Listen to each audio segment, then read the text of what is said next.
Hey, it's Father Shay here again. So one of the questions I get asked a lot is about how I became an old Catholic priest, what the process was like for me, about whether I grew up Catholic, and so I thought I would just record a short video to talk a little bit about my process. So I did not grow up Catholic. I grew up in a fundamentalist evangelical church in rural Pennsylvania, and it was in that church that I first really felt called to the ministry. But that call was super complicated because this was before I came out, before I transitioned, and this was in a church that did not ordain women and did not really allow women to be in any sort of leadership position. And so I started to feel this call from God to be in the ministry, especially called to people that I felt were on the margins or were oppressed or were somehow disconnected from the church because of who they were or who they loved or the types of things that they had done in their lives. And so I started to really feel like maybe ministry was something that I was going to be called to, but I didn't understand what that was going to look like. And so I decided to go to college, to a conservative evangelical college that had just started a youth ministry program just a couple of years before, and I figured that I would major in youth ministry and see if maybe that answered some of the questions I was having. And I really got a lot out of that 4-year youth ministry program. But even during that program, that whole time, professors and mentors were telling me that I could never be a youth pastor, that the most I could do would be children's ministry, because that was kind of what they let women do. But I had never really felt called to children's ministry, and so I struggled with that. And wasn't really sure, again, what exactly I was being called to. Thankfully, during that time in college, I was able to do an interim position at an American Baptist church. They hired me just for the summer to keep their programs going, and that was a really influential time in my life. That church introduced me to things like liturgy for the first time and to slightly more liberal theology, which was really eye-opening. And then my senior year of college, I was able to intern at a United Methodist church as the director of their junior high ministry, and that was a great experience. The pastor there, the youth pastor there, was a great mentor to me. It was the first time that I had ever met a church or been a part of a church that ordained women, the first time I'd ever met a woman pastor, and so that was all really exciting. And so after I graduated from college, I actually went back to the church where I had an interim position, and I took their full-time youth pastor position, and I did that for 3 years, which was a great experience. But the problem was, it was during this time that I was realizing that I was gay. I still didn't have any language around transgender identity, and I was closeted at this church, and I knew that that just wasn't going to be sustainable for me long term.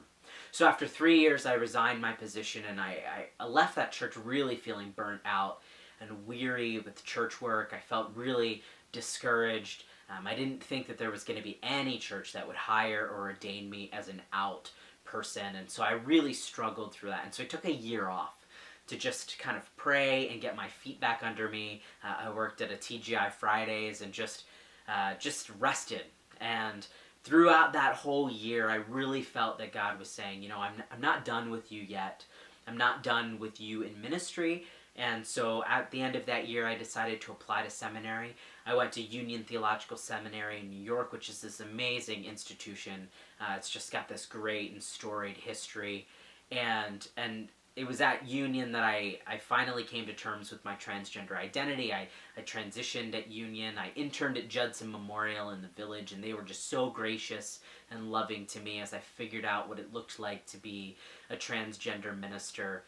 And they were just so encouraging to me, and they still really have my back, which I'm really thankful for.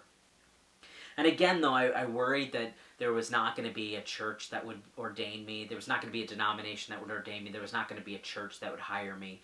And through this time, I started to think a lot about church planting and about this idea of new church starts and what it would look like to start a new community specifically geared towards people on the margins, people who had been oppressed, people that didn't have a space in other church traditions. But there wasn't a lot of support for that institutionally. There wasn't a lot of education around that.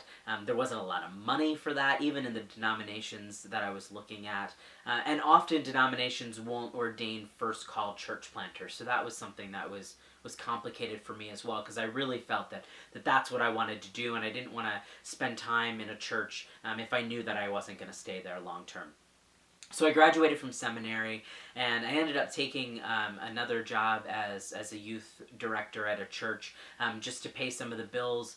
And I started the ordination process with the United Church of Christ, and really didn't feel like that was a good fit. It wasn't working out for me. And in the midst of that process, someone from the Old Catholic Church reached out to me on Twitter and said, "Hey, we want to get the word out that we ordain transgender people. Can you help us?"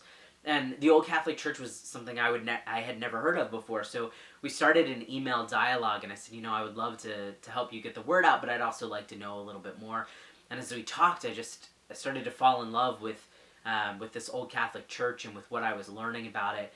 And it's, this progressive group that ordains LGBT folks and women and married and partnered people, but it still really holds to Catholic tradition. And I loved the idea of this fusion of justice work and the liturgy of the Mass, of a progressive group that welcomed people of all gender expression and orientation, and a place that was really faithful to this Catholic tradition. I had started to read about Catholic thought probably when I was in my undergrad, and had fallen in love with the stories of people like Philip and Daniel Berrigan and Dorothy Day and Thomas Merton, and this idea that there was this tradition that had a lot of space for silence and quiet and contemplative spirituality, but then where people used that space for silence to fuel their activism and their justice work in the world. And that was something that I hadn't really found in other traditions.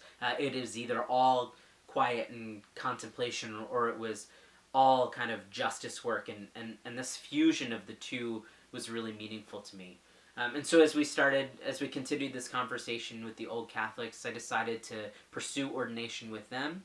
So I had some interviews and filled out a bunch of paperwork, and I was actually ordained a deacon at the Philadelphia Trans Health Conference. We did it as part of the conference, as kind of a public witness to say, here's a church that welcomes all people and that also affirms the call of all people. And that was a really meaningful and powerful time. And then I was a deacon for a year. I did some more paperwork, some more studying, learned more about the Old Catholic Church, and was ordained a priest in January of 2013, which again was just this really meaningful service, and just this kind of culmination of all of the work and all of the schooling and all of the discernment that I had done through the years. And then soon after I was ordained, I started the new Parish House of the Transfiguration out here in Minneapolis, and that's been really great too. And so that's a bit of my story in a nutshell, kind of the broad overview of my path to ordination.